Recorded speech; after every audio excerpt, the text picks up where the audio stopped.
Hi, my name is Joshua Pex. I'm a lawyer in the law office of Cohen Decker Pex Brosh. We deal a lot with immigration and relocation, whether it's helping local Israelis immigrate abroad to countries such as the United Kingdom, the United States, Canada, also Israelis that are looking for foreign passports such as the Portuguese passports, or whether it's foreign citizens from many different countries that want to immigrate to Israel permanently or just work here for temporary times. We deal a lot with immigration, and oftentimes the first step of any immigration process is collecting the necessary documents, and also maybe you've heard of this term, having these documents authenticated by what is called many times an Apostille stamp. Well, this term even sounds sort of strange, and maybe you're confused. So I'm going to try just this short video to clarify basically what are the ways to authenticate documents that are here in Israel for usually Israelis that want to use these documents abroad.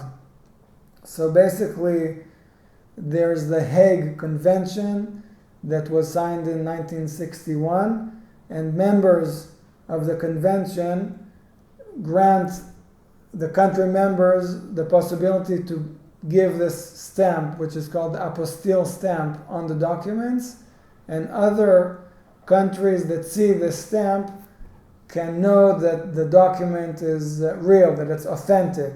So in Israel, basically you have two ways of authentication of documents with apostille. The first is through the foreign ministry, the consular department, which is actually here in Jerusalem.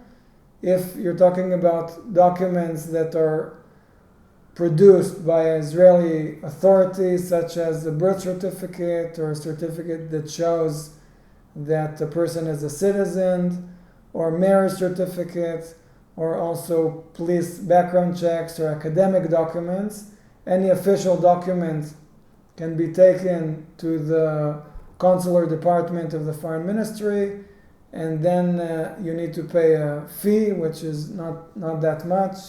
Today it's, if I'm not mistaken, 35 shekels. The fee is paid, and you will get a stamp which with the apostille stamp on the document, and that shows that this document is authentic. Many times the document still needs to be translated in order to be used in a foreign country, and the translation needs to be done by a notary public usually, and that knows the language, and then that document can be used abroad in whichever language, in whichever country. So this is the public documents. There are other kinds of documents, such as power of attorney or different kinds of affidavits that need to be authenticated at the court, whether it's the Magistrate Court or the local courts or the district court. In the court, in the courthouse, there's a secretary that will give this apostille stamp on documents that are not public documents, but first you need to get a notary public to sign and stamp the document, and then that document is taken to the court, and the court adds the apostille stamp. So these are the two ways of authentication of documents for according to the Apostille Convention.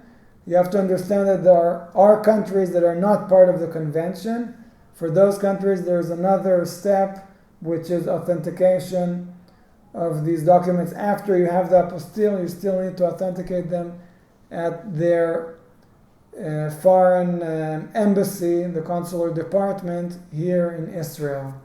So I hope you could understand and gain some more knowledge about this process of authentication of documents in Israel.